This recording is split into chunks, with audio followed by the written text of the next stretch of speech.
सरीम, अब देर नहीं करनी, पावर हमारे हाथ में है। अदील बिस्तर पे है, आसिया को कुछ पता नहीं है और तुम्हारी बीवी जज्बाती। पैसे जमा करके एक अच्छे से अपार्टमेंट में चलेंगे। थोड़ा सा ऊंचा होगा वो अपार्टमेंट, ताकि हम अच्छा सा व्यू देख सके। मैंने तुम लोगों से कहा था कि राह को जान से मारना, लेकिन नहीं, वो तो बच गई। और एंड वक्त पर अरमान भी आ गया, उसे लेकर भी चला गया। क्या वाकई इंसान नफरत में इस हद तक आगे बढ़ जाता कि अपने रिश्तों के तकद्दुस को ही पामाल कर जाता? खबरदार! देखो लाली, उसको ना कोई गोली देना और ना उस पर हाथ उठाना। ना ना ना साईं, मुझे पता है वो आपकी मेहमान है। ठीक है, तुम उसका ख्याल रखो, मैं आ जाऊंगा थोड़ी देर में। साईं, एक बात पूछ सकती हूँ?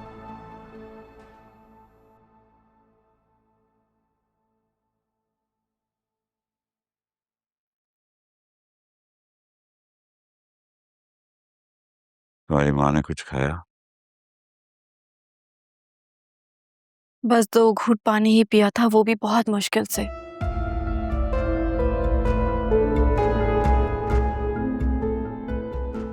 वो और जोया बस रोए जा रही हैं। क्या करूं मैं, कैसे हौसला दूं उनको?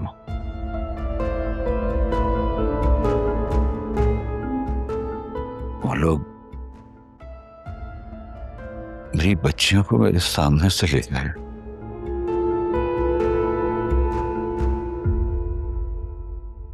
और मैं कुछ नहीं कर पाया।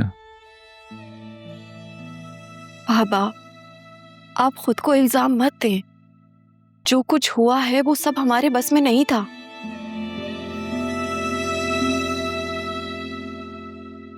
बस ये सोचें कि आगे क्या होगा। मेरा तो फराज साहब से भी राब्ता नहीं हो पा रहा है। उन्हें भी आज ही दुबई जाना था। वहां से किसी जानने वाले ने मदद का वादा किया है, वरना ऐसे पुलिस कहाँ ताउन करती है। हाँ, ये तो आप ठीक कह रहे हैं।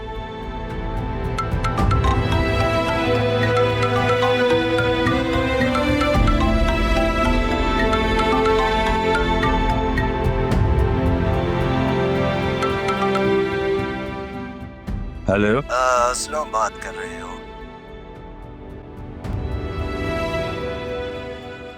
जी बात कर रहा हूँ। आप कौन? मेरी बात गौर से सुनो। अगर तुम अपनी बेटियों की खैरियत चाहते हो तो 3 करोड़ का बंदोबस्त करना पड़ेगा। पैसे कब और कहाँ देने हैं ये मैं तुम्हें कल कॉल पे बताऊंगा। मेरी बेटी से मेरी बात कराएं। क्या करें बाबा, हम पुलिस में इन्फॉर्म करें? बेटा, पुलिस आज तक असफर को तो ट्रेस कर नहीं सकी।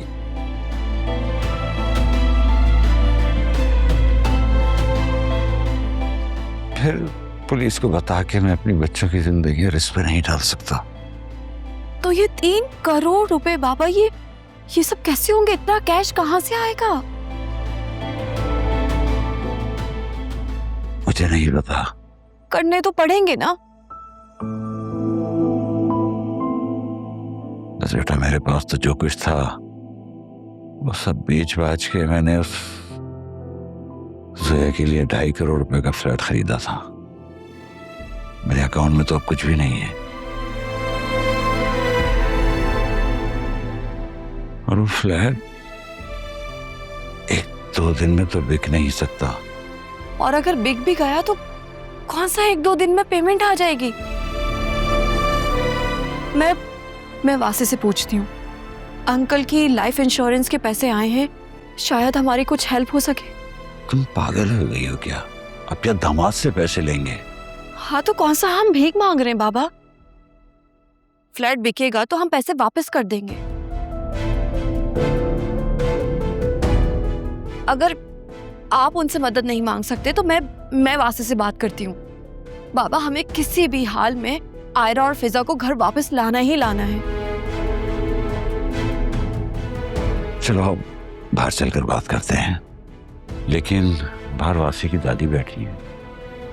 दादी के सामने कोई भी बात करने में मसला नहीं है बाबा। हाँ जी, शाबाश।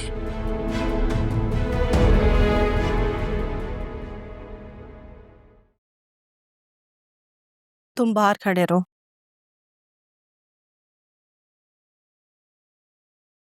खाना खा लो।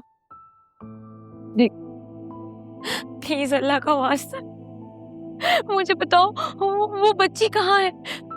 वो मेरी बांजी है, वो मेरे साथ आई थी। वो यही है। खाना खाओ, सो जाओ। कल साईं आएंगे, तुम्हारी किस्मत का फैसला करेंगे। कौन साईं? कौन सी किस्मत का फैसला? सुल्तान साईं कल कराची से आएंगे। मुझे पता था ये उसी खबीस की हरकत होगी। अभी के अभी उससे बुलाओ इधर, एक थप्पड़ खाएगा ना सीधा हो जाएगा। बुलाओ उसे। अरे बेशरम, कुछ शर्म करो। साईं को ऐसे कहते हैं? किसी ने सुन लिया ना तो तुम्हारी जबान कटवा देंगे। ये क्या जगह है? मुझे साईं ने ज्यादा बात करने से मना किया है। खाना खाओ, सो जाओ। चुप करके खाना खाओ और खबरदार जो तुमने दरवाजे को पीटने की कोशिश की। यहाँ किसी को शोर शराबा नहीं पसंद। सुनो, क्या तुम माँ बनने वाली हो? अपनी औकात में रहो वरना जबान चाकू से काट दूंगी।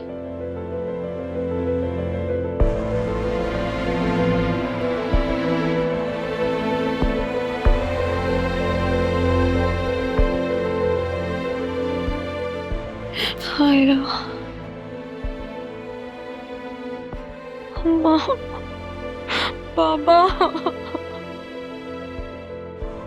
बाबा मुझे बचा लो। आयरा को बचा ले कोई।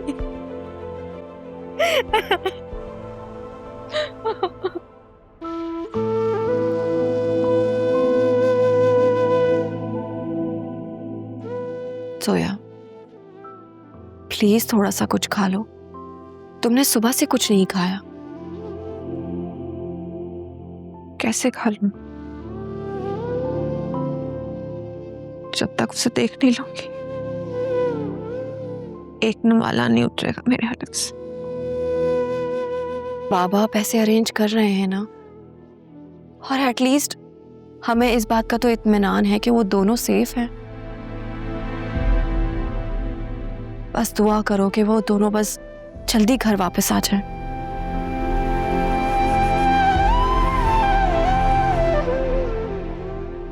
दुआएं तो मैं तब भी कर रही थी जब असफर किसी और औरत के लिए मुझे छोड़ रहे थे।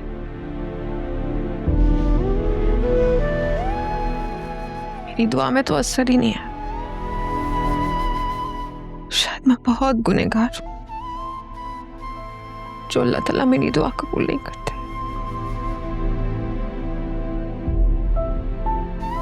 अल्लाह पाक बहुत कुछ देकर भी आजमाते हैं और बहुत कुछ लेकर भी आजमाते हैं, लेकिन हमारा काम है कि हर वक्त अल्लाह से मांगते रहें। हमारे हक में जो अच्छा होगा अल्लाह पाक वो हमें जरूर देंगे।